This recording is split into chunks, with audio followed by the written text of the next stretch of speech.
Hey, I thought I'd give y'all a garden update today. This is the flower bed. You see it's got lots of zinnias in it.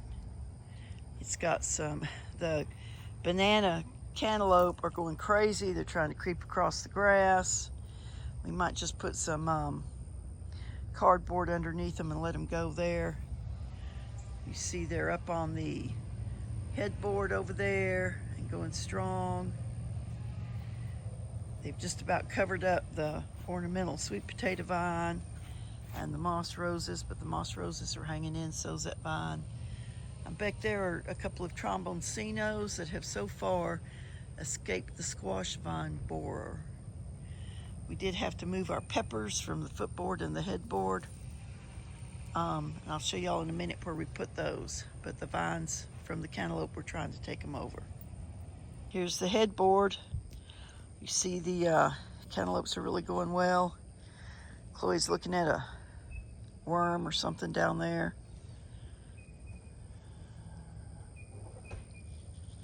No fruit yet, but I'm in high hopes that we'll have a few. I do see bumblebees out here every day. The Armenian cucumbers are filling out that old garden gate pretty well. You see they've topped it. And I do have some cucumbers. Let me see if I can find these for you.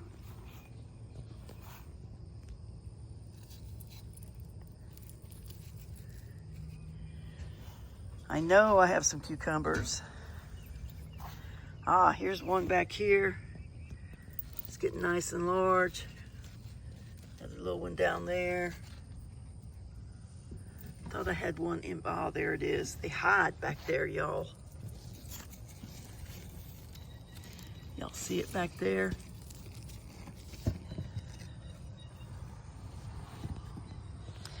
Anyway, they're coming out really well. We had to move our peppers over here from the headboard and the footboard. They're really nice large plants. I'm really happy about how large they've gotten. I've been harvesting some red bells this year.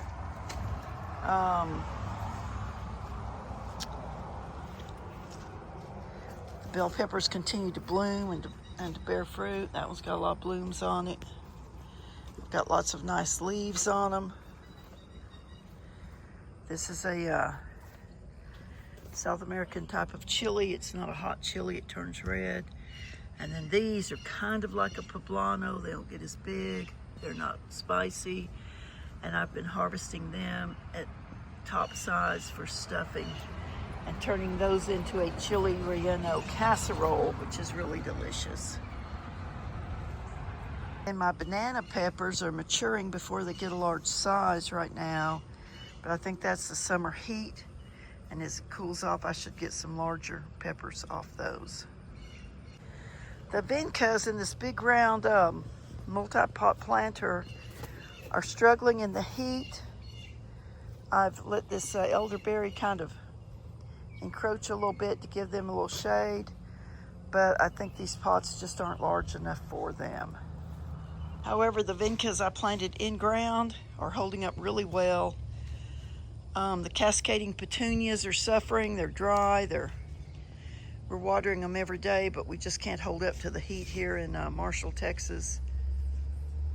I may try to cut them back and get another flush of growth, or I may just let them go and replace them with something come fall. The New Zealand spinach still has one or two little bitties germinating. There's a little bitty one, there's a little bitty one. But it's continuing to grow. I think I'll have a nice harvest of spinach greens. I took down a lot of the tomatoes out of the tomato forest. Sadly, the heirloom tomatoes I bought at the Plants and Paws sale did not produce very well. They split. Their production was very light, and I just didn't get much from them. But I've still got a couple of the park swappers back there. They are budding, blooming. If they set fruit, I'll leave them. If they don't, I'll take them back out.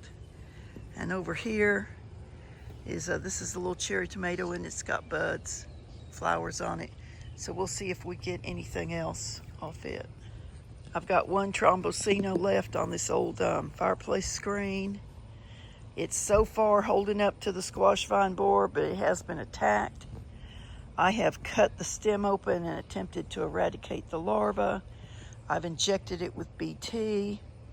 And at this point, I'm just going to let it go and see what it does, because I do have some more seedlings started. I've also started some more tomato seedlings. These are the ones I started are mostly determinate varieties, and they are fast days to maturity. So we'll see if we can get another tomato crop in this fall. My dahlias just died. They look good and then they just died. I couldn't do anything to save them. I moved them into less sun. I tried to baby them. I just don't think dahlias are going to work here in Marshall, Texas, even though they do sell them at the big box stores. But the okra is coming on strong. It's looking really beautiful. It hasn't started to bloom yet. And down there at the end, I have some chard. Surprisingly, chard is holding up. And I've got some kale under the okra. Back there, you can see the kale. It's not doing great, but it's not terrible either. Hopefully it'll hold up until the summer heat is gone, and I will get a harvest off it. Got a few more peppers back here. These are smaller. I don't know what these are. They were the freebie plants that were just extras in the transplants I bought. This is my shishito. It's a fun pepper to grow, but I don't know if I'll grow it again just because. This is a chocolate chili pepper. It's not hot. And then this back here is my little golden jalapeno.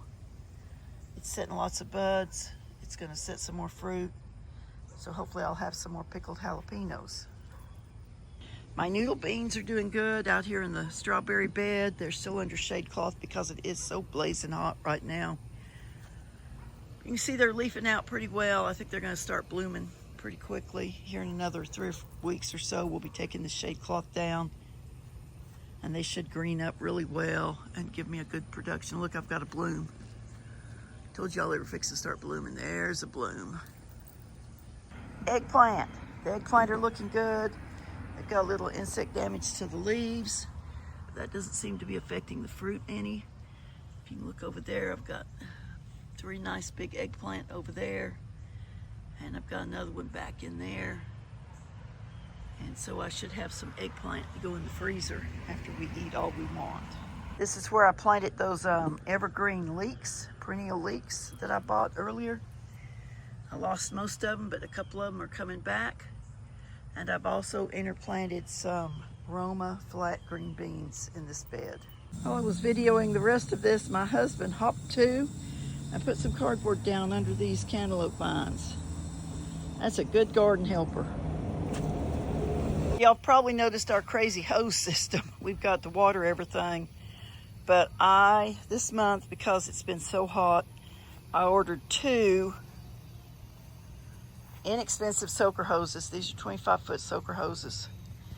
And I ran one from the faucet down this bed where I planted my green beans and leeks, through my strawberry pole bean bed, all the way down to the end. I had to jump from this bed to the next strawberry bed, so I put a couple of plants under to capture that water, some of it. And then here we go down here, going down here, and then we're looping back around. We're coming across this. I put lettuces in this little pot. Hang on, let me get turned around here. Jumped across. Yes, I'll have to step over. Another pepper plant there. And down my raised bed with my okra, and this will eventually have carrots or greens or something in it when it cools off a little bit. And down to the end by my chard. So this is kind of a low-cost option to standing out here watering. We come out here and turn it on. See, I've got it going on now. I don't know if you can see the little water. There's one. Just adjust it down to where it stays mostly in the beds. We really want a drip irrigation system, but that's for another budget garden year. So anyway, I've been out here early, didn't even comb my hair, Just pulled on some clothes real quick. And now it's starting to get warm, starting to get humid. And I'm heading in the house to take a shower and get ready for the day. Well, okay, y'all, this does it for this week's garden video here at the Old Blue House. I hope you enjoyed seeing what I've got going on. I did want to show you this bell pepper. This is one of the several we moved. You see how nice and tall it is. Just to give you a point of reference, I'm 5'9", so this is a pretty nice, tall, healthy bell pepper, and it's got lots of blooms on it. It's got lots of buds on it. It's going to give me lots more bell peppers. For those of y'all that don't know, pepper plants are a perennial, but they do die if they get frosted on. They're like a tropical plant. So if you've got a place where you can keep them in, you can keep them for years. We don't. I might try to keep 1 or 2 of my favorite pepper plants this winter, but pretty much I'm going to start them over every year. Well, y'all, thank you so much for watching. I pray that God blesses you and your family. I pray that you are kind to one another, show a little kindness, and bloom where you planted. This is Ginger with Ginger Snap Thrifting.